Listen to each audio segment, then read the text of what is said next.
Ese es nuestro deseo, ¿eh? Poder profundizar, ¿verdad? Y la verdad es que a lo largo de a lo largo de las clases de los últimos meses, ¿no? Estas clases en vivo que hacemos, hemos estado mirando algunos aspectos del Evangelio de Marcos que nos pueden ayudar a entender mejor su mensaje. Hemos visto también algunos temas que pueden ser un poco densos, profundos, ¿no? A veces hay temas que puede ser difícil, o un poquito costar un poco más de seguir, pero de alguna manera también eso es bueno, ¿no? Porque necesitamos también ser conscientes de que la palabra de Dios es algo realmente inabarcable, ¿no? Que es realmente muy profunda, ¿no? Que su contenido nos supera, ¿no? Y que a veces por mucho que la conozcamos, siempre hay algo nuevo, algo que necesitamos aprender, algo que necesitamos recordar o que necesitamos enfatizar o mucho mejor, que necesitamos poner en práctica, ¿no? Porque a veces hay cosas que las sabemos y están ahí pendientes de que las pongamos en práctica, ¿no? O partes que pueden traernos esperanza, ¿no? Y eso está siempre fantásticamente bien. Es verdad que en algunos momentos hemos estado hablando, por ejemplo, del tema del reino. Eso es un tema que ha venido recurrente. em, Ha ido recurrentemente en algunas de las Vaya, sesiones ¿qué que hemos pasa tenido, aquí? ¿verdad? Y estos días, como sabéis perfectamente, estamos a punto de conmemorar la Semana Santa. Habéis visto el anuncio, supongo, a través del WhatsApp de que estos dos Ahora. próximos domingos vamos a tener un par de reuniones que girarán en torno a esta época central de nuestra fe, a estos hechos que son centrales en nuestra fe. Ojo. Em, y además estamos llegando al final de nuestro estudio en el Evangelio de Marcos, ¿no? Estamos viendo los últimos vídeos y acercándonos al final, pues evidentemente llegamos a este segmento del Evangelio que nos habla de los últimos días de Cristo en su ministerio en la tierra, ¿verdad? Estamos viendo los últimos vídeos en los grupos de hogar, no sé, hay grupos de hogar que van más delante que otros, ¿verdad? Pero eso, estamos muy cerca de estos pasajes que nos hablan de la muerte y la resurrección de Jesús, ¿no? Y a mí me gustaría que pudiéramos volver un poco a estos pasajes o a estos temas, ¿no? Y recordar algo de lo que hemos estado viendo en torno a la Pascua judía, ¿no? Especialmente que volvamos a ver el tema de las copas, de los salmos de la Pascua, del contenido de lo que se celebra en la Pascua, lo que se conmemora en la Pascua, lo que el judaísmo conmemora en la Pascua, y así de alguna manera reflexionar acerca de lo que se conmemora estos días y también nos pueda ser de bendición, ¿no? Am, es bueno que recordemos que la Pascua tiene un significado para nosotros como cristianos. Evidentemente, el significado central es la muerte y resurrección de Jesús. Pero dentro del judaísmo hay otras muchas cosas que se celebra, que se conmemoran en Pascua. Am, no sé si me sabéis decir algunas de las cosas que se celebran en el contexto judío con la Pascua. El domingo de Ramos, El Domingo de Ramos, en el contexto judío, la entrada triunfal a Jerusalén, ¿puede ser? claro, dentro del contexto cristiano, la entrada de Jesús en Jerusalén. Pero dentro del judaísmo no lo celebrarían, porque evidentemente no son cristianos, ¿no? No. Ok. Pero sí, sí, evidentemente dentro del contexto cristiano, la entrada de Jesús en Jerusalén es parte de lo Vale. que celebramos este domingo, ¿no? Este domingo sería el Domingo de Ramos, ¿no? El próximo domingo será el Domingo de Ramos. ¿Alguna cosa más que recordéis que se celebra, que se conmemora, sea en el cristianismo, sea en el judaísmo? Yo digo en el judaísmo porque voy a decir al menos 10 o 12 cosas que se conmemoran en Pascua dentro del judaísmo. En primer lloc, crec jo que és la sortida d'Israel d'Egipte. Exacte, aquest és l'element central, veritat?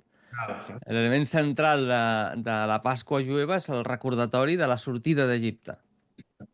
Molt bé. Bueno, no os voy a estar haciendo esperando mucho rato, ¿eh? Mira, hay algunas corrientes rabínicas, algunas, no todo el judaísmo, pero algunas corrientes del judaísmo dicen que Dios creó el mundo en el mes de Nisan, que la creación empezó en el mes de la Pascua. Evidentemente eso es una tradición más de algún sector, ¿no? Que a veces quiere vincularlo todo a, ¿no? Pero de alguna manera, pues porque entienden que la creación, la redención, la restauración son tres actos importantes de Dios en la historia y los juntan con la Pascua, ¿no? Pero la primera cosa que celebran es como decía, es la liberación de Egipto, ¿no? Ahí en Éxodo 12, ¿no? Es el evento fundacional, ¿no? Libra Dios a Israel de la esclavitud con esa 10ª plaga, ¿no? Con la muerte de los primogénitos, el pueblo de Israel sale, según el texto, apresuradamente, ayudados por los egipcios que le entregan oro, plata y lo que necesiten para salir, ¿no? Y en esa noche celebran la primera Pascua, que la primera Pascua es diferente del resto de las Pascuas. La primera Pascua se celebra ya con el bastón en la mano para salir por la puerta, ¿no? Pero hay muchos elementos que se van añadiendo con el tiempo a la celebración de la Pascua. ¿Eh? Hay elementos de la cena que no estaban en la primera cena de la Pascua, no estaban aquella noche en Egipto, pero que se van añadiendo y que Jesús la celebra. ¿Eh? Esa tradición que cambia, Jesús la celebra igualmente, ¿no? Se celebra también en Pascua el cruce del Mar Rojo. Porque cuando salen del Mar Rojo, ellos dicen, eso ocurre 7 días después de la salida de Egipto, y como la Pascua, la celebración de Pascua dura una semana, la Pascua concreta es un momento concreto, ¿verdad? Pero la fiesta de la Pascua se celebra en una semana, ¿no? Acaba en el 7.º día, ¿no?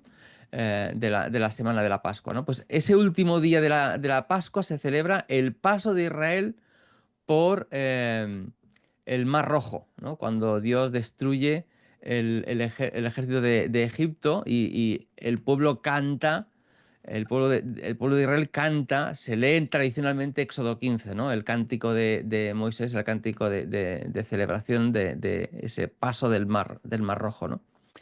En Pascua también se conmemora la entrada de Israel a Canaán, ahí en Josué capítulo 5, ¿no?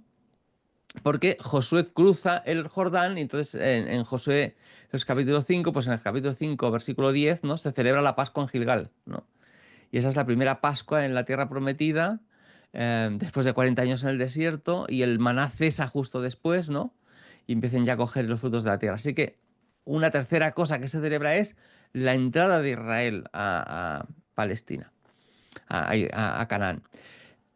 Una cuarta cosa es el nacimiento de Isaac. Según el Talmud, los sabios enseñaban que Isaac nació el día de la Pascua.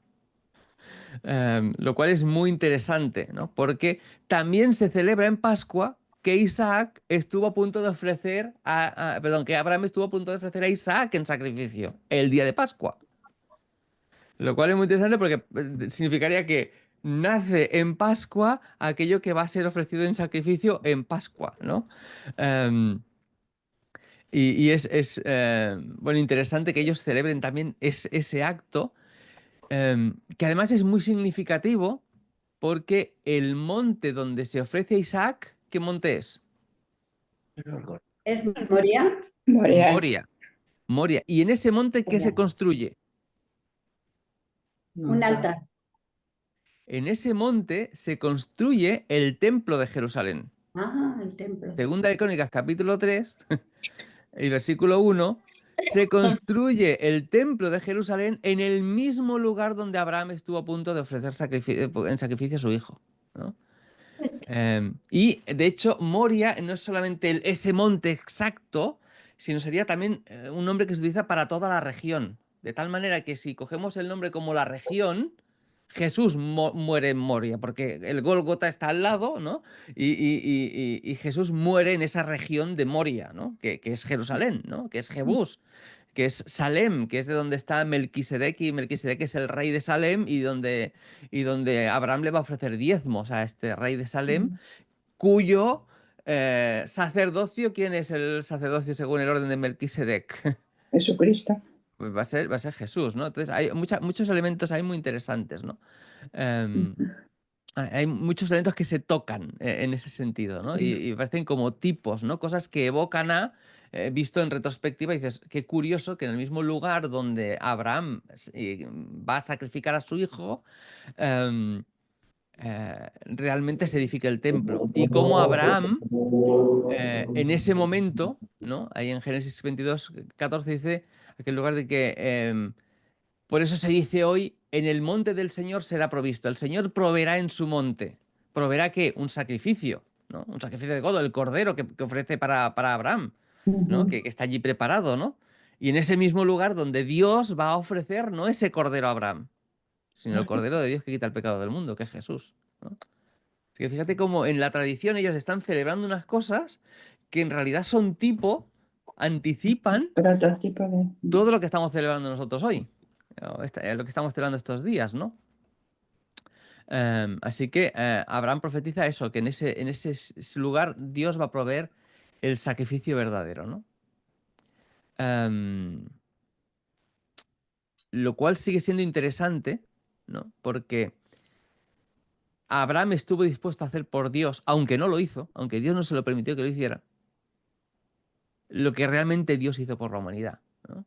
Abraham dijo, yo estoy dispuesto a dar a mi hijo por ti. Y Dios le para la mano, pero Dios no para la mano cuando pone a su propio hijo, ¿verdad? Y lo entrega. Otra cosa que se celebra en Pascua, fíjate qué cosa que se celebra en Pascua, la destrucción del ejército de Sennacherib. Según la tradición judía, eso también ocurrió en el reinado de Ezequías en la noche de Pesaj, en la noche de Pascua. O el decreto de Amán, en el libro de Esther, según Esther capítulo 3, versículo 7, el decreto de exterminar a los judíos se emite el mes de la Pascua. Y es el mes, en ese momento es cuando Israel ayuna para pedir a Dios que intervenga, para pedir liberación a Dios durante la Pascua, y Dios evidentemente responde, ¿no? También se celebran avivamientos espirituales.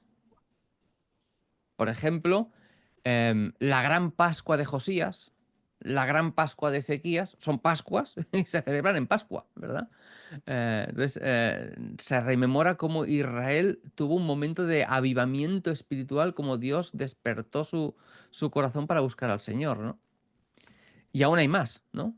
Porque, por ejemplo, muchas tradiciones judías dicen que David fue ungido como rey en Pascua, o que David huyó de Saúl en Pascua.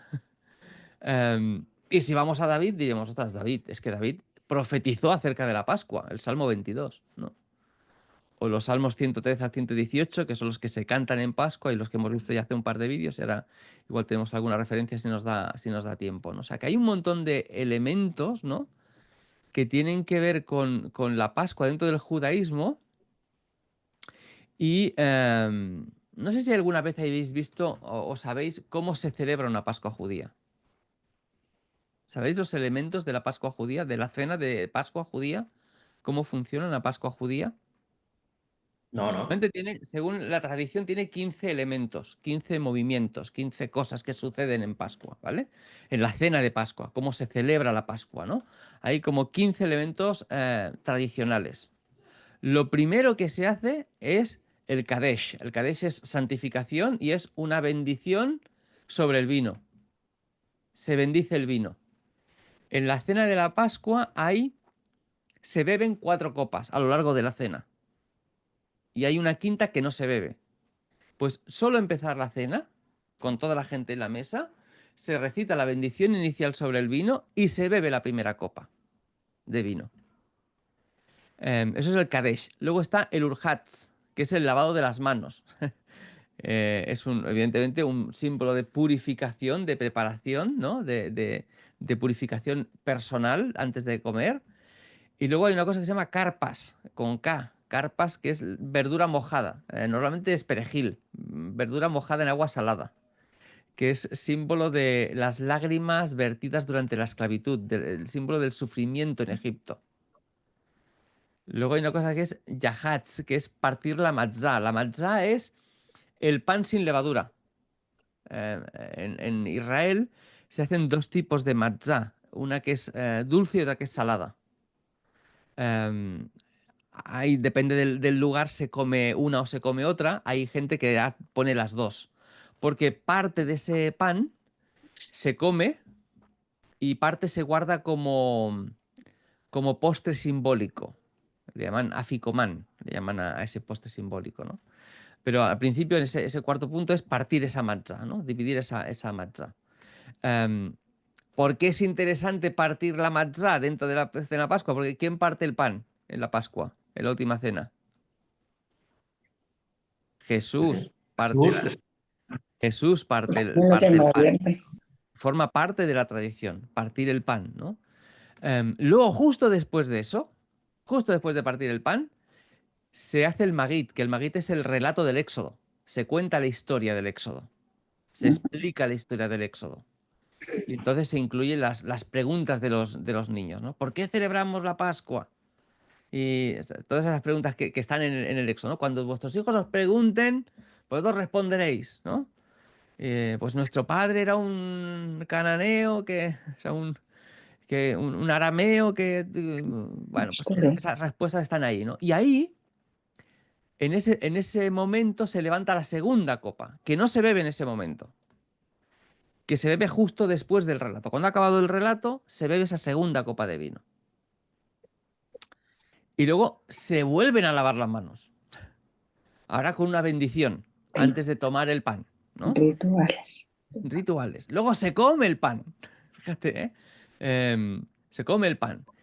Y después de comer el pan, se come hierbas amargas, que normalmente son rábanos picantes. Ese es el 9º punto, ¿eh? Rábanos picantes, para recordar la amargura de la esclavitud. A veces rábanos picantes, a veces también escarola. Son hierbas amargas, ¿no? Y luego se hace también como un pequeño sándwich con matzá y pasta de manzana y nueces. Porque la pasta de manzana y las nueces es una especie de mermelada con manzana y nueces, recuerda el barro de los ladrillos que construían los hebreos. ¿Os acordáis de aquel momento cuando Faraón le dice, pues no voy a dar ni hierba, voy a tener que hacer los ladrillos y buscar la hierba? Pues recuerdan eso, ¿no? Fíjate cómo hay un montón de elementos ahí, ¿eh? Luego está ya la cena principal. Fíjate, todavía no habíamos cenado, ¿eh? En ese momento está la cena de recordatorio, la cena de Pascua, ¿no? Y luego ya se come ese pequeño pan que se ha dejado, que a veces vuelvo a decir que es esa matzá, que a veces es dulce, ¿no? Y ya está, ahí acaba la cena como tal, ¿no? Y después de esa cena se hace la bendición de la comida. Normalmente hay una acción de gracias, una oración de gracias a Dios por la bendición de haber tenido comida, porque Dios provee para todo el mundo, ¿no? Y ahí se bebe la tercera copa. La tercera copa, que muchos cristianos creen, algunos eruditos creen que esta es la copa que comparte Jesús. Porque dice la copa, en el texto dice que después de haber cenado tomó la copa. ¿Os acordáis que dice después de haber cenado tomó la copa? Y justo lo que hay antes es cenar, ¿no? Es la cena principal, ¿vale? Yo pienso que no es esta la que parte Jesús, pero no discuto con quien piense lo contrario, ¿eh? O sea, muchos buenos eruditos piensan que es esta. Porque estas copas tienen un significado y esta copa tiene que ver con el significado de la redención.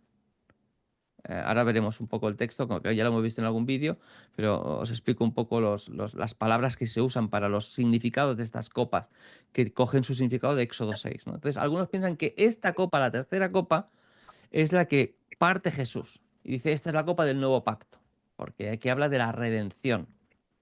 No todo el mundo está de acuerdo, pero si preguntáis, algunos eruditos, algunos comentarios dirán que es esta la copa que bebe Jesús. Yo he preguntado a algunos eruditos especialistas en el Antiguo Testamento y me han dado la razón a mí, pero nuevamente no discuto, o sea, no pasa nada, ¿vale? Un poco te lleva. Otro de los elementos es los cánticos de los salmos 113 al 118.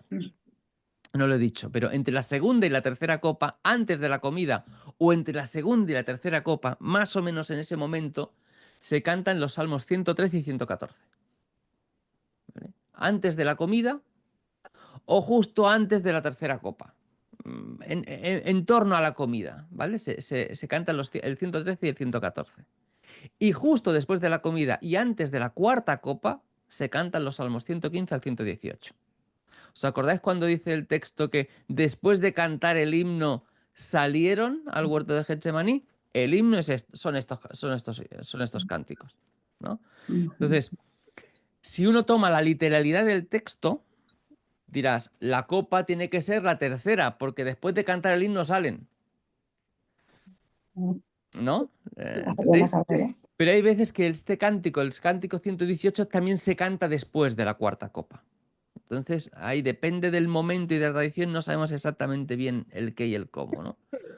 Pero se cantan estos salmos alrededor del tema de la cena. Y luego ya está la conclusión, las oraciones finales, y se bebe esa cuarta copa, ¿no? Esa cuarta copa que tiene como significado os tomaré por mi pueblo. Entonces, normalmente se sirve también esa quinta copa, la quinta copa de la Pascua, que se llama la copa de Elías, porque los judíos piensan que Elías vendrá antes del Mesías. Y ellos creen que Elías vendrá el día de Pascua. Y entonces, normalmente en un momento de la cena, al niño más pequeño de la casa le piden que abra la puerta de la casa. Porque como piensan que Elías vendrá en Pascua, es como un símbolo, ¿eh? Un símbolo de esperanza, de expectativa, ¿no? Salen a ver, el niño abre la puerta, a ver si Elías está en la puerta. No A ver si está el él. Mesías viene ya, ¿no? Y claro, nosotros sabemos por el texto bíblico que Elías era Juan el Bautista. El Elías que tenía que venir era Juan el Bautista, al que mataron. Que Elías ya vino, ¿no? Y que Jesús está ahí en medio de la Pascua, ¿no? Ahora, decía, el tema de los textos, ¿lo habéis visto en los vídeos? Simplemente como recordatorio. Si vamos a Éxodo capítulo 6, del versículo 6 al versículo 8, encontraremos ahí que un texto que del que surgen los significados que se le dan a esas copas de vino. Y el primer significado es: yo os sacaré de debajo de las tareas de Egipto, yo os libraré. Toma el significado de ese verbo, ¿eh? Os sacaré de debajo de las tareas de Egipto, os libraré de su servidumbre, os redimiré con brazo extendido y os tomaré por mi pueblo y seré vuestro Dios. Y vosotros sabréis que yo soy Jehová vuestro Dios, que os saco de debajo de las tareas pesadas de Egipto. Y entonces hay un versículo ahí, el versículo 8, que dice: y os meteré en la tierra por la cual alcé mi mano jurando que la daría a Abraham. Y ese os meteré en la tierra es el significado de la quinta copa. La quinta copa tiene que ver con la tierra prometida. Y yo os la daré por heredad, ¿no? Esa copa. Entonces, la primera copa tiene que ver con santificación, con consagración, porque dice: yo os sacaré, que es algo santo, algo separado por Dios para una tarea concreta. Entonces, Dios saca a su pueblo de debajo de las tareas pesadas de Egipto. ¿Para qué? Para servirle, ¿no? Dice Moisés al faraón: oye, deja ir a mi pueblo para que me sirva. ¿Os acordáis? Eso, saca de las tareas para separarnos, ¿no? Y evidentemente tiene que ver esa idea de la santificación y de que Dios nos llama primero a salir del mundo, ¿no? Para separarnos para Él, ¿no? También nosotros tenemos ese significado dentro de esas copas, ¿no? Ya. Luego la segunda parte tiene que ver con la liberación. Yo os libraré de su servidumbre, ¿no? No solamente Dios saca a su pueblo físicamente, ¿no? Sino que los libera de la esclavitud, de la opresión, ¿no? Diríamos también del pecado, de la esclavitud del pecado, ¿no? En nuestro caso, porque Éxodo al final es un tipo de nuestra salvación, ¿no? Claro. Rompe nuestras cadenas, ¿no? De esclavitud al pecado, ¿no? La tercera tiene que ver con la redención, ¿no? Dios paga el precio, ¿no? Dios es quien les llama a ese cordero que está ahí, el cordero pascual, que es tipo del cordero de Dios, que es Jesús, ¿no? Así que la redención está ahí, es el elemento principal, ¿no? Es la salvación, ¿no? Del pueblo de Israel, el pueblo que es la iglesia, ¿no? Y finalmente esa última copa que tiene que ver con comunión, ¿no? Dice: yo os tomaré por mi pueblo, ¿no? Hace un pacto con ellos, ¿no? Dios no redime a su pueblo solo para salvarlo, sino para tener una comunión con su pueblo. Dios no nos salva a nosotros solo para salvarnos, nos salva para tener una comunión personal con cada uno de nosotros, ¿no? Tener una relación personal con cada uno de nosotros, y por eso nos hace parte de su pueblo y por eso nos hace parte de su familia, ¿no? Ahora, decía, esa copa que queda ahí, esa quinta copa que es os meteré en la tierra, tiene un contexto de esperanza futura, de cumplimiento futuro. O sea, evidentemente ellos cuando en Éxodo no han llegado a la tierra prometida, ¿no? No están todavía en la tierra prometida, Todavía ¿no? no. Todavía no han llegado allí. Pero Dios sí les está haciendo toda esa salvación. Pero ese cumplimiento tiene que ver con un cumplimiento futuro de Dios, ¿no? Entonces, ese proceso de salvación que incluye la santificación, la liberación, la redención, ese momento de relación, pertenencia, formar parte de la familia de Dios, tiene ese elemento extra que está vinculado con la venida del Mesías. O sea, fijaos que en un momento determinado eso significa la tierra prometida. No sé si me estoy liando mucho, pero seguidme en esto, ¿vale? El significado de la copa es la tierra prometida. Pero el judaísmo relaciona el cumplimiento de la copa con la venida del Mesías, con la venida de Elías. ¿Lo veis ahí o no? No se bebe en esa copa. ¿Han estado en la tierra prometida o no han estado en la tierra prometida los que celebran la copa el día en que Jesús está allí? Claro que han estado en la tierra prometida. Durante toda su historia han estado en la tierra prometida, pero no se vive la quinta copa. ¿Por qué no se bebe la quinta copa? Porque el cumplimiento de esa quinta copa no es solo la tierra prometida. No es solo eso, es algo más. Es el reinado del Mesías. Y por eso no se beben esa copa. Esperan que venga Elías, ¿no? Entonces, de golpe y porrazo, a lo largo de la historia de Israel, se dan cuenta el pueblo de Israel que hay una realidad futura con el tema de esa quinta copa, que significa la tierra prometida, pero que significa al mismo tiempo el reposo de Dios, ¿no? Y eso lo vamos a ver desarrollado en la carta a los hebreos. Ahora lo veremos, ¿no? Pero simplemente fijaos que esa idea de que no es algo ya cumplido, sino que es algo por cumplir, aunque estemos en la tierra prometida, ellos se dan cuenta de que eso no está cumplido del todo, aunque estén en la tierra prometida, ¿no? Que por eso no se la beben, ¿no? Entonces, no es solo salir de Egipto, no es solo estar en la tierra, hay algo que les falta en cuanto a su proceso de redención. Y eso tiene que ver como decía, con el tema del cumplimiento mesiánico de esa promesa. Eso se ve muy bien cuando uno va a la carta a los Hebreos capítulo 3 y capítulo 4. Si vais a la carta a los Hebreos capítulo 3 y versículo 7, ahí nos dirá que el Espíritu Santo nos dice algo. Dice algo. Y lo que dice el Espíritu Santo lo está diciendo en el Salmo 95. ¿Vale? El Espíritu Santo está hablando en el Salmo 95, que es un salmo de David, según el texto, porque lo dirá en el versículo 7. Aunque el Salmo 95 no tenga título, no diga quién es el autor, en el capítulo 4 y versículo 7 nos dirá, por medio de David. Así que el autor de los Hebreos está diciendo, oye, ese Salmo 95, el autor de ese salmo es David. Y David, vuelvo al capítulo 7, capítulo 3 y versículo 7, habló por el Espíritu Santo, o el Espíritu Santo habló a través de David, ¿no? Y entonces, ¿qué es lo que pasa? Que ese salmo está hablando del tiempo del desierto. Y está diciendo, en el desierto, el pueblo de Israel me provocó. Y por eso murieron en el desierto. Dice el versículo 11, capítulo 3, versículo 11, por tanto juré en mi ira que no entrarían en mi reposo. ¿Vale? Pero claro, ahora fíjate, tenéis que seguirme porque igual es denso, ¿vale? Pero seguidme en esto, ¿vale? ¿Eso cuándo ocurre? Ocurre en la época de Moisés y Josué, ¿sí? El desierto ocurre en la época de Moisés. Entonces, ¿eso ocurrió en aquella época? Sí. Pero ¿cuándo se lo está explicando el Espíritu Santo a David? ¿Cuándo está el Espíritu Santo utilizando? Está haciéndolo en la época de David. David lo está escribiendo. No está en aquella época, está en la época de David. David ya está en la tierra prometida. Y entonces el argumento del escritor de los Hebreos es, si David nos está advirtiendo a nosotros, el pueblo de Israel, en el año 1000, de que es posible que no entremos en el reposo de Dios cuando ya estamos viviendo en la tierra prometida, es que el reposo no es la tierra prometida. Hay algo más. ¿Me seguís con eso? Sí, sí.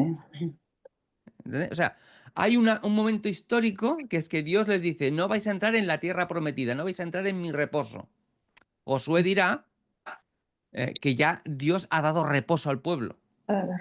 Josué dirá un poquito más adelante En el capítulo 5 creo que es, lo tendría que mirar, ¿eh? No, capítulo 22 de Josué. Ahora pues el Señor vuestro Dios os ha dado reposo y volved a vuestra tierra. Ya habéis hecho lo necesario para que conquistemos la tierra de Canaán. Podéis volver a vuestras tierras. Las dos tribus de la parte que no, que querían la parte de la tierra al otro lado del Jordán, ¿os acordáis, no? Dice, Dios ya nos ha dado reposo, podéis volver, ¿no? Pero dice, bueno, en aquel momento hay gente que no entró a la tierra, no entró al reposo en el desierto, murieron en el desierto porque tentaron al Señor. Josué dio el reposo, pero David está hablando de un reposo al que nosotros igual no entramos. Por lo tanto, hay un reposo, una dimensión del reposo que es la tierra, pero hay otra dimensión, otro aspecto del reposo que no es la tierra, porque no lo recibieron. Y es algo que está reservado para nosotros. ¿Sí? Sí, ¿Hasta sí. ahí bien? No es el tercer reposo. ¿En qué sentido tercer reposo? Yo lo he leído, ahora no te lo puedo decir porque ahora estoy terminando hebreo, pero que años atrás hicimos un estudio y nos hablaron del tercer reposo de Dios. Y siempre que leo esto digo, ¿no será este el tercer reposo Bueno, al que se refiere? sí. Si el primer reposo es Génesis 2, vale. O sea, en el sentido de que, ¿a qué evoca el reposo? El concepto de reposo nos evoca bíblicamente a la primera mención de reposo en la Biblia, que es Génesis 2, cuando Dios reposa de sus obras, cuando Dios descansa el séptimo día y se relaciona con su creación, disfruta de su creación, ¿no? Y ese momento de reposo, ese séptimo día que no tendría que acabar nunca, ¿no? Que es roto por la caída, roto por la presencia del pecado, es lo que Dios está restaurando a lo largo de la historia, ¿no? El proyecto de Dios es restaurar el séptimo día, ¿no? Un día en el que ya no hay maldición, en el que la humanidad puede relacionarse con Dios cara a cara, en el que Dios habita en medio de su pueblo, ¿no? Al creer en Cristo. Claro. Tenemos Claro, ¿qué es lo que está ocurriendo aquí en Hebreos? ¿No? Lo que está ocurriendo en Hebreos es que el reposo, que en principio era la tierra, en realidad la tierra era el lugar de encuentro con Dios.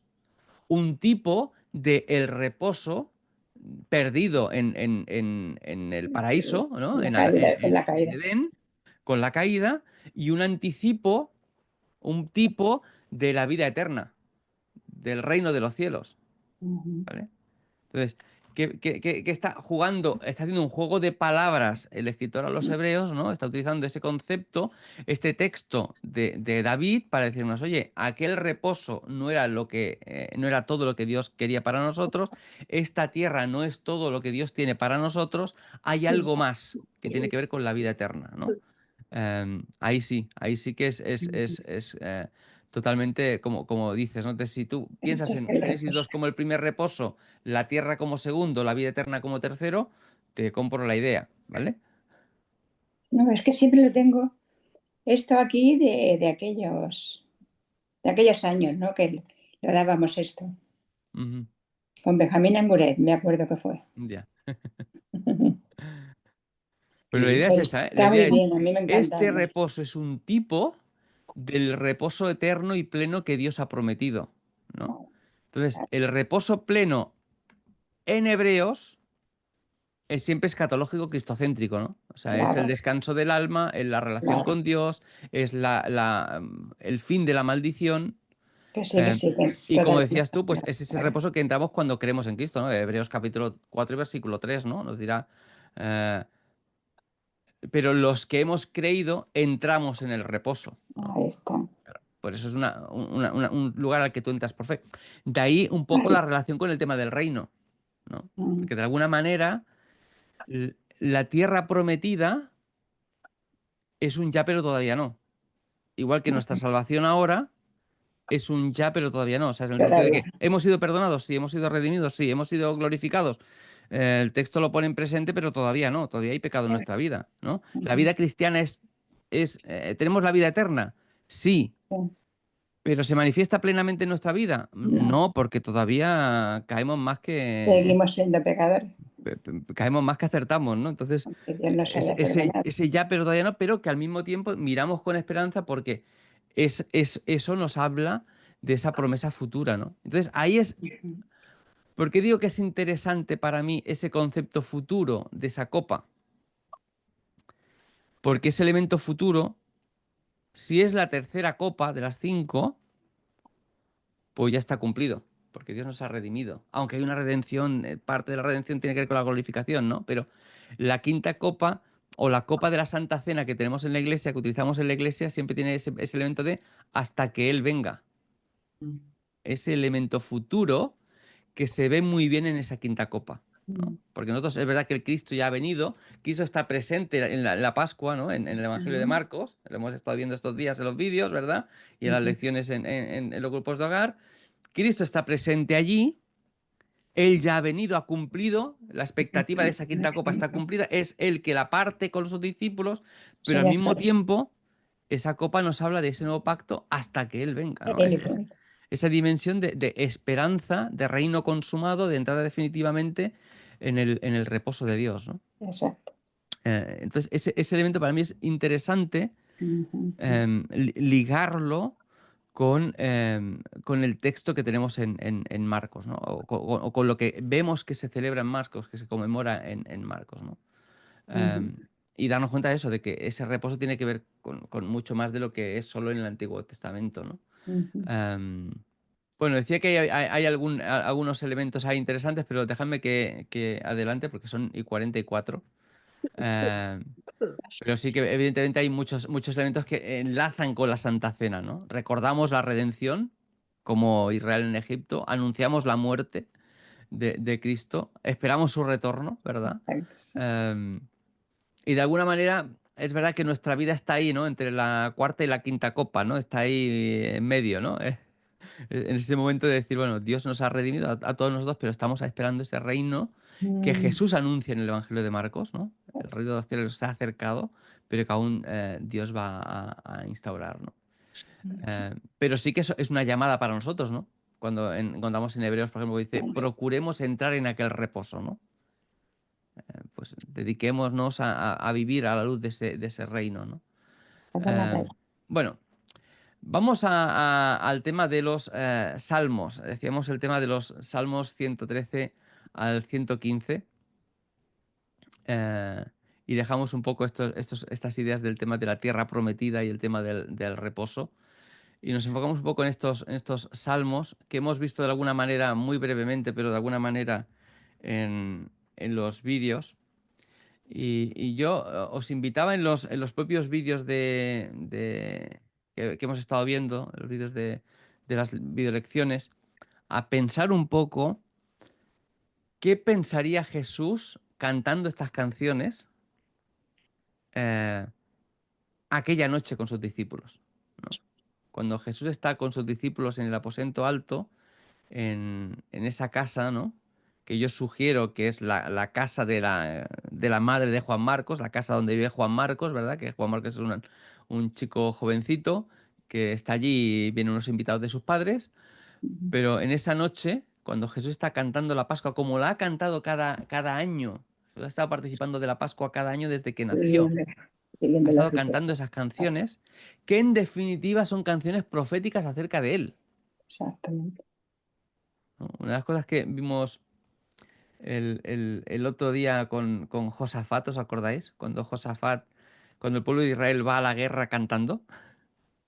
A mí me pareció muy impactante ese momento, ¿verdad? Pero es que Jesús va a la cruz cantando. Bueno, no a la cruz cantando, pero se va hacia Getsemaní cantando, ¿verdad? Después de haber sido, después de haber expresado su fe, su confianza en Dios a través de estas canciones, ¿no? Y haber estado compartiendo algo que proféticamente tiene que ver con él, ¿no? Y a mí me impactan muchísimo estos salmos, ¿no? Cuando llega al Salmo 113 y te dice, ¿quién como el Señor nuestro Dios que se sienta en las alturas y que se humilla a mirar en el cielo y en la tierra? O sea, Dios es tan excelso, tan sublime, que todo lo que no sea dedicarse a la relación intratrinitaria, la relación entre el Padre, el Hijo y el Espíritu Santo, y a disfrutar de esa relación íntima, eterna, todo lo que no es eso es, en un sentido, humillarse, ¿no? Porque se fija en algo que es mucho más bajo que él. Se fija en las criaturas en vez de en lo excelso de lo que es Dios, ¿no? Pero Dios no solamente se humilla a mirar, es que en Cristo Jesús, Jesús se despoja del hecho de ser igual a Dios y toma forma de siervo. Y claro, tú miras este salmo y dices, ¿cómo es? O sea, qué tremendo que Dios mismo esté cantando. ¿Quién como Dios que se humilla a mirar? Y no solamente mira, es que se interesa por nosotros, ¿no? Cómo Dios en Cristo, lo más excelso, se hace lo más humilde. Es muy interesante cuando dice bajar a las partes más bajas de la tierra. ¿Os acordáis de ese pasaje? A las partes más bajas de la tierra. Se puede traducir perfectamente como a lo más bajo, esto es la tierra. Eh, Dios bajó lo más bajo, que éramos nosotros, ¿no? Un lugar caído, ¿verdad? Que está por encima de los cielos, ¿verdad? El que es excelso sobre todas las naciones. Y luego hay una canción, la 114, que se canta, decíamos antes, alrededor de ese relato de la explicación de cómo fue el éxodo y las preguntas de los niños, ¿no? Y entonces habla del poder de Dios, ¿no? Y ese versículo 3 que me gusta mucho, el 114, que dice, el mar lo vio y huyó, y el Jordán se volvió atrás. Y eso habla de el paso de Israel por el Mar Rojo, cuando luego Dios destruye el ejército de Egipto, pero también el paso de Josué por el Jordán, cuando Josué va a pasar el Jordán y el Jordán se separa las aguas del Jordán, ¿no? Que algunos estudiosos dicen que eso fue a causa de un pequeño terremoto en las montañas, que eso a veces ocurre, entonces cayeron rocas y las rocas impidieron que el Jordán por un momento siguiera con agua, y luego ya cuando el poder del agua saca las rocas, vuelve a pasar el agua, ¿no? Otra vez del Jordán. Y dice, bueno, pues puede ser eso, pero pasó justo cuando pasaron ellos, ¿no? O sea, no pasó ni antes ni después, ¿no? Sea como sea, Dios utiliza eso, ¿no? Entonces, eh, qué tremendo decir, ¿qué viste? Y cómo la creación percibe la presencia de Dios, el poder de Dios, y allí está Jesús con sus discípulos y ante un pueblo que va a decir crucifícale. Que no tienen la sensibilidad para descubrir en Jesús al Mesías, que están esperando, que esos días están abriendo su puerta a ver si ha venido. Ojo, es que están abriendo esos días la puerta, están matando los corderos y esos días están abriendo la puerta para ver si el Mesías llegó. Y no se plantean si este hombre que ha venido aquí haciendo milagros es realmente el Mesías o no. O sea, para mí es tremendo pensar en Jesús en ese momento cantando estas canciones y pensando en este sentido, ¿no? O el 115, que para mí es también otro de los salmos fantásticos, ¿no? Que me gusta mucho porque históricamente ha sido un salmo muy importante para la historia de la Iglesia. Los templarios tomaron este salmo como lema, ¿no? Los templarios eran gente muy poderosa, algunos, que hicieron voto de pobreza, vendieron sus castillos y se fueron a los caminos que iban de peregrinación a Jerusalén para proteger a los peregrinos que iban a Jerusalén, ¿no? Y luego se hicieron tan poderosos que los destruyeron, ¿no? Pero esa idea de no a nosotros, oh Dios, sino a tu nombre sea la gloria. Y tú lo enlazas eso con Jesús orando en Getsemaní, no sea mi voluntad sino la tuya. O dice, ¿por qué han de decir la gente dónde está ahora su Dios? Es que está allí. Es que está allí, ¿no? Y cómo hay ese enlace con los ídolos que tienen oídos y no oyen, que tienen ojos y no ven, que tienen manos y no pueden tocarnos, ni pueden ayudarnos, tienen pies para venir. Pero dice, Dios no es así. Nuestro Dios no es así. Lo podemos hacer así, lo podemos hacer imaginar así. Podemos llegar a pensar que Dios no actúa y no responde a nuestras oraciones o no le importamos. Pero Dios no es así. No. Entonces ellos se preguntan dónde está su Dios. Y su Dios está allí, presente, con ojos, con orejas, con manos, con pies. De hecho, lo van a crucificar, ¿no? Y no lo ve. Y no lo ven, ¿no? Y cómo exhorta una y otra vez este salmo a confiar en Dios. porque Él es nuestra ayuda y nuestro escudo. Él nos ayuda internamente y nos protege de aquello que nos viene de fuera. Tremendo.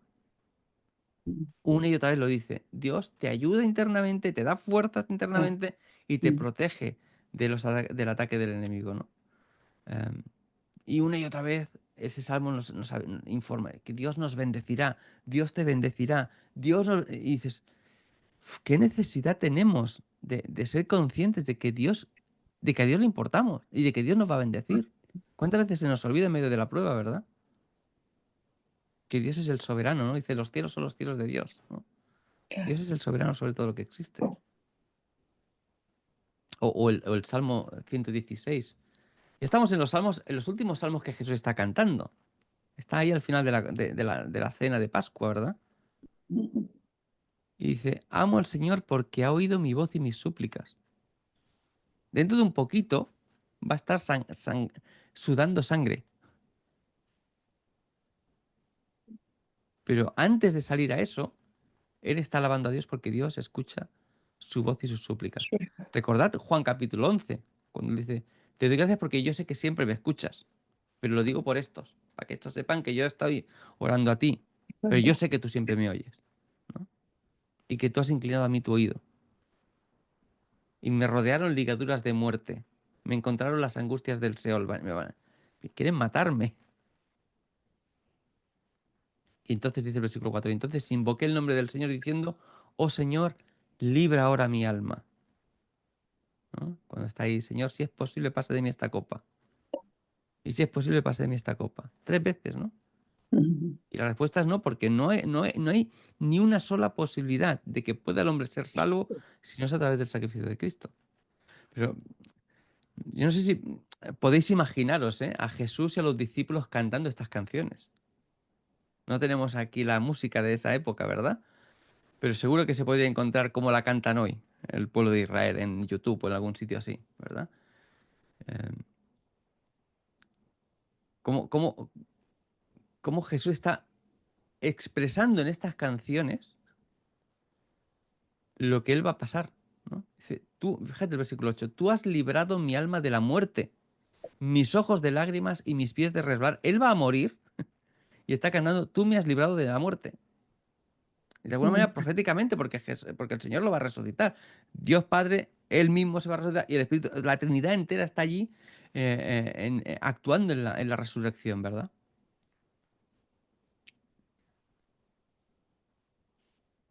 El Salmo 117, ¿no?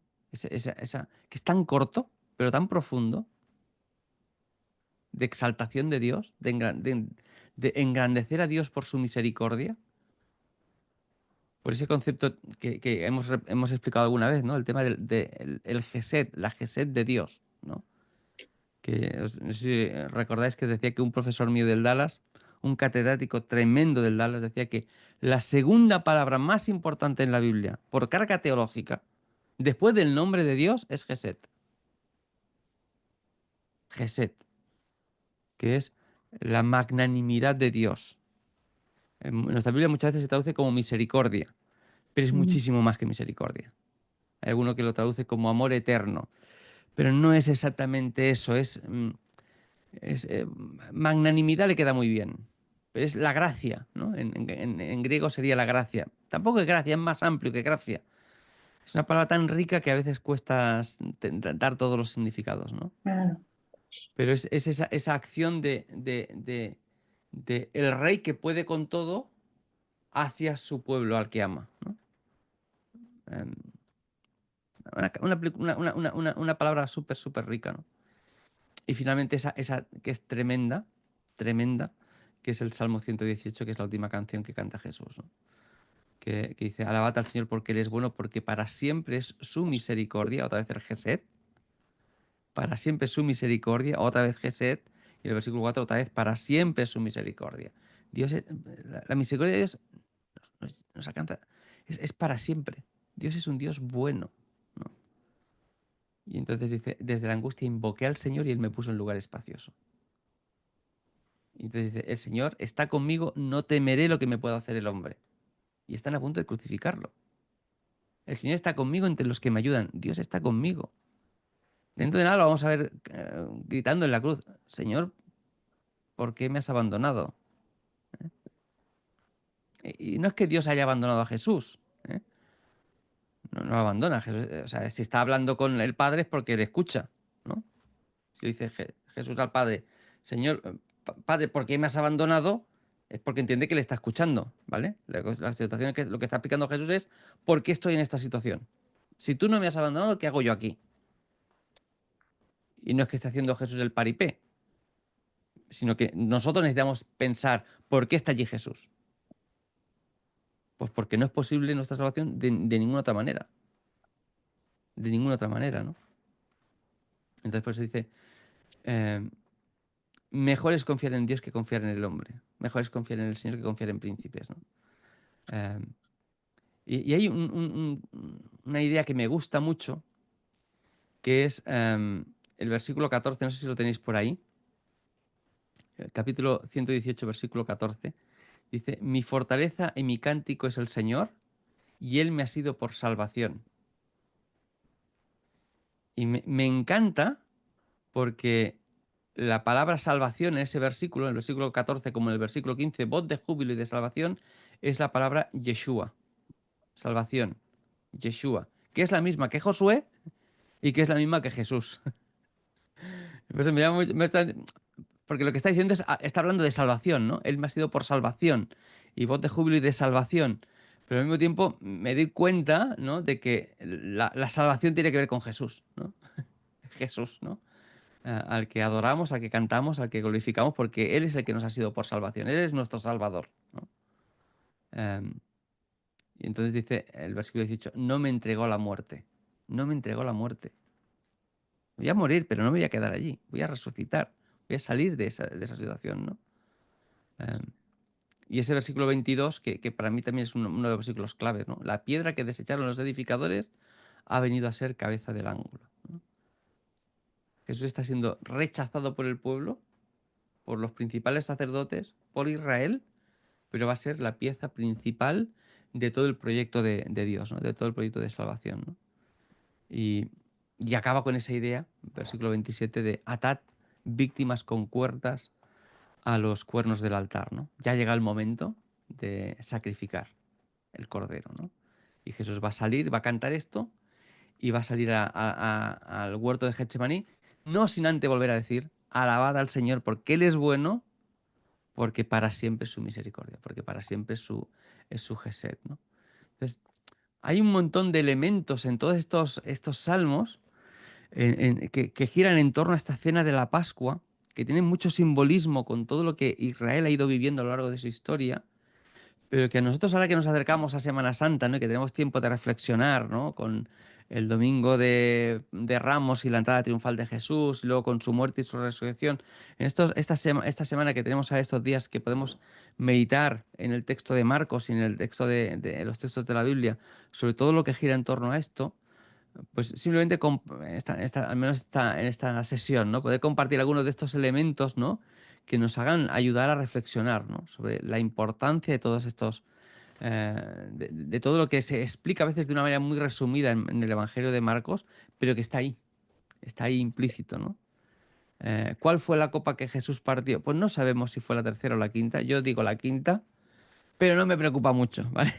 No me preocupa mucho si pensáis que es la tercera, ¿eh? Porque esa tercera tiene ese elemento de la redención, ¿no?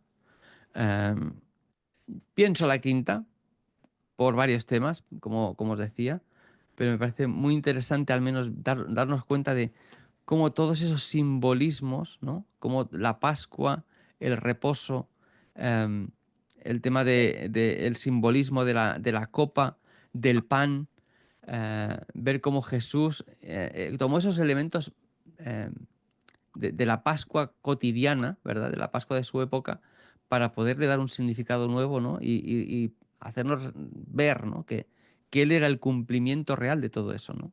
Que en Cristo hay un reposo, que es la vida eterna, que Dios pone a nuestro alcance, ¿no? Y que por su muerte y por su resurrección, ¿verdad?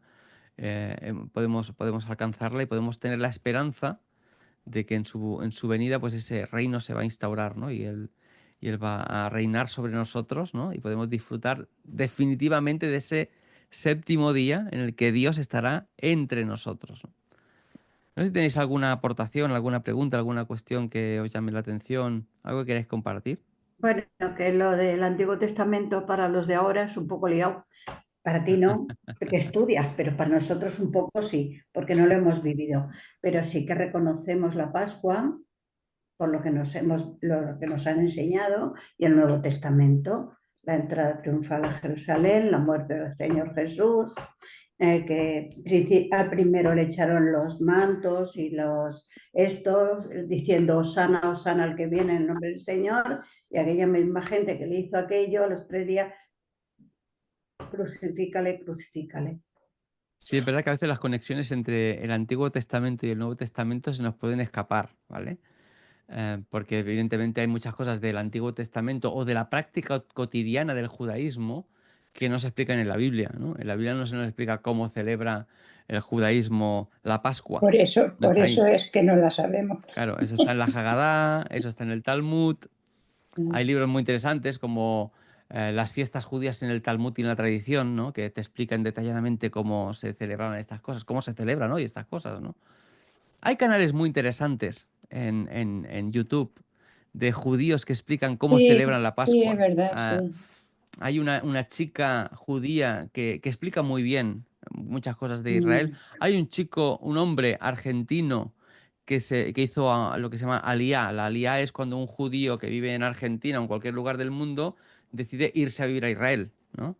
Y este hombre tiene un canal que se llama Un Becari por Israel o una cosa así, Un Becari por Israel. Y él explica la Biblia desde los lugares bíblicos.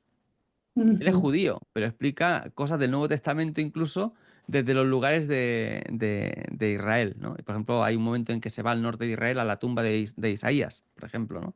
El lugar donde Samuel, estaba a mí me enterrado. gusta mucho cuando en Buenas Noticias, después de lo nuestro, viene lo de Israel. Entonces yo lo escucho y me gusta mucho y me entero de muchas cosas por eso, ¿eh? En Buenas Noticias los domingos a las 9, Sí, sí, que sí, sí. dan, pues lo que sigue después es el pueblo de Israel. Pues yo lo oigo y a mí me gusta también. Me entero Claro, de porque te llega mucho a los creyentes en Cristo, nos llega mucho todo lo que sea la historia de Israel, porque fue donde vivió Cristo, donde se realizaron todas las cosas, pero también es una pena, yo cuando los escucho y todo lo que ha explicado Samuel, que con tanta sabiduría, entre comillas, que ellos tienen de las escrituras, tengo entendido que ellos solo tenían el Torá, ¿no, Samuel?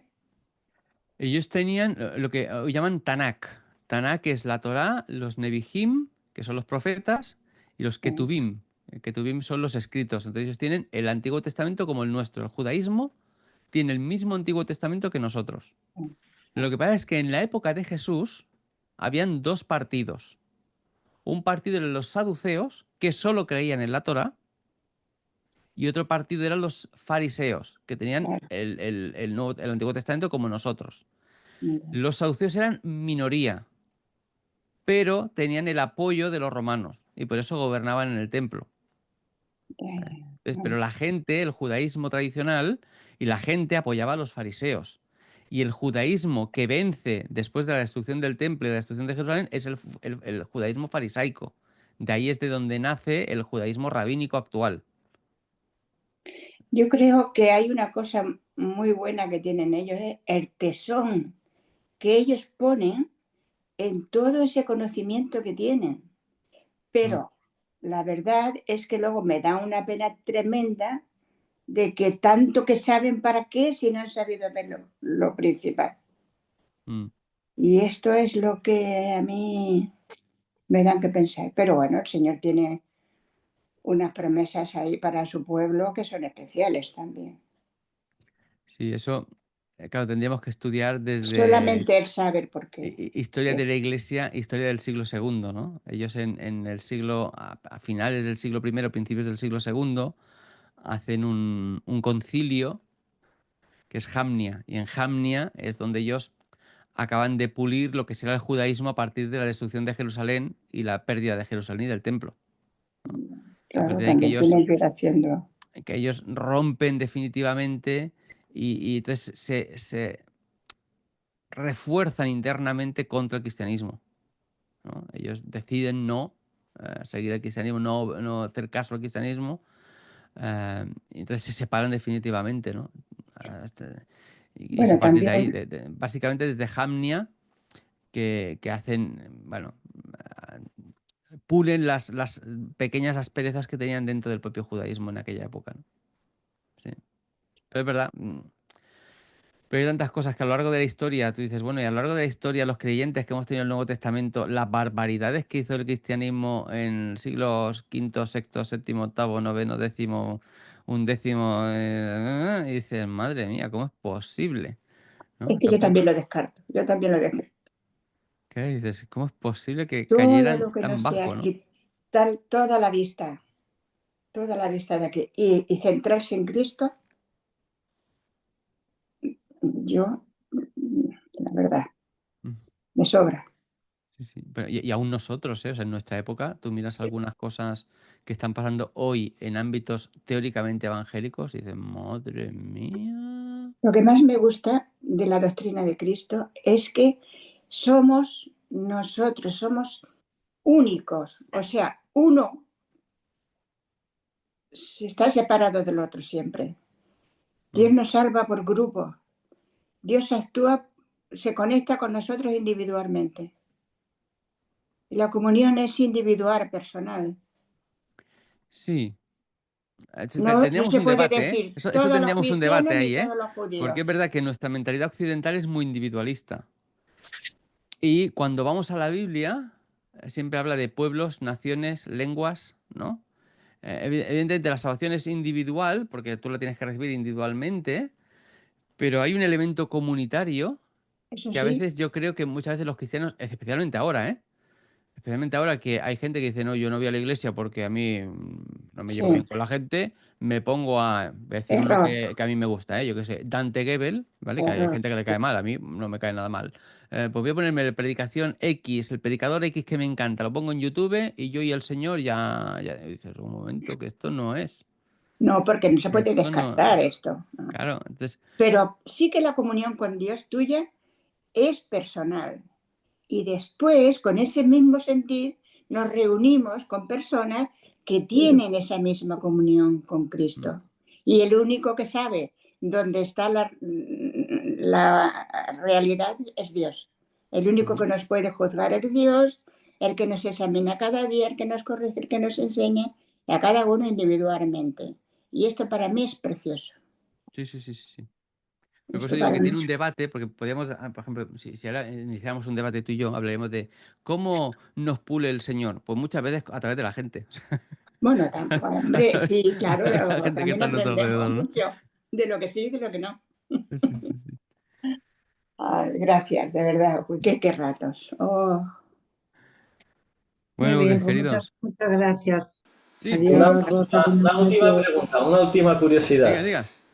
Me preguntaban aquí, o se preguntaban aquí las damas, ¿se sabe la graduación alcohólica que tenían esas copas? Y aquí hay quien solo mirar una copa ya se marea, así que 5 no serían los salmos, serían no, cantos regionales. sería mostos, Sí, seguro. No no se creo, sabe.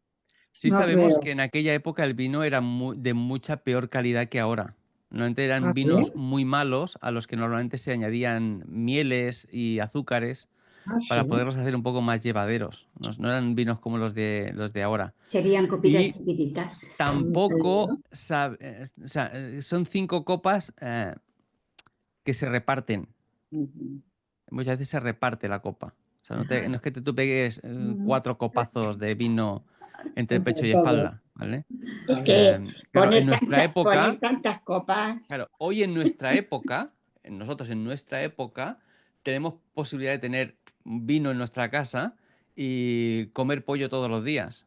Recordad que nuestros abuelos mataban el pollo por Navidad, ¿Verdad? ¿no? Entonces, en aquella época se mataba el cordero por Pascua. Sí, El cordero se mataba no se por comía cordero Pascua. todos los días. El que Cordero comía cordero pascual. todos los días era un tipo ya con. Bueno, entonces, son momentos muy especiales de festividad potente. Entonces, pero muchas veces eso, la copa era, igual había algo de vino para la familia y esa copa se repartía en el ámbito familiar. Esas comidas eran comidas de la familia, ¿no?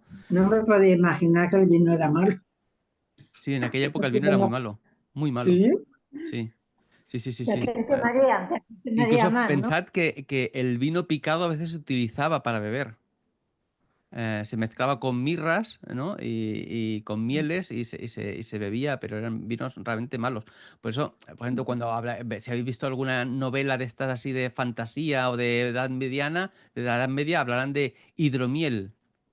Y la hidromiel no era más que bebidas alcohólicas que le metían un chorro de miel, porque es que si no, eso era imbebible. Luego, es verdad que hay zonas donde los vinos eran mejores, ¿no?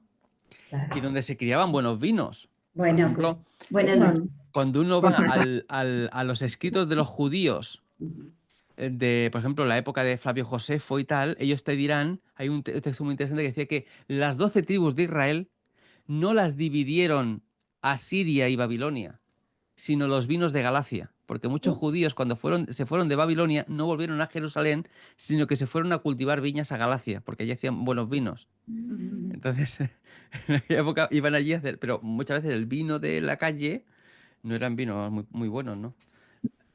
Pero pues la nada. graduación tampoco la sabemos. Ah, Pero, no vale. sé, seguramente os ha pasado a vosotros. Por ejemplo, en mi casa pasa a veces, ¿no? Que a lo mejor vienen mis suegros y Sara pone una copa de vino y comparte esa copa de vino con su padre, ¿no? Y beben los dos de la misma copa. Yo no bebo vino, no bebo alcohol, pero a veces pues están dos personas y tomas de la misma copa, ¿no? Pues un poco esa sensación también, ¿no? Que esa copa se comparte entre todos. Bueno, es igual. En la iglesia que estábamos nosotros, Buenas noches a antiguamente todos. se veía con una copa, se Y repartía el para pañito, todos. ¿eh? Y el pañito para irla pasando la copa. Tapar el borde, sí. Claro. Bueno, pues nada, que el Señor nos bendiga a todos Vale, gracias. Buenas Igualmente. y nos noches a ayude a todos. crecer Hasta en él. mañana.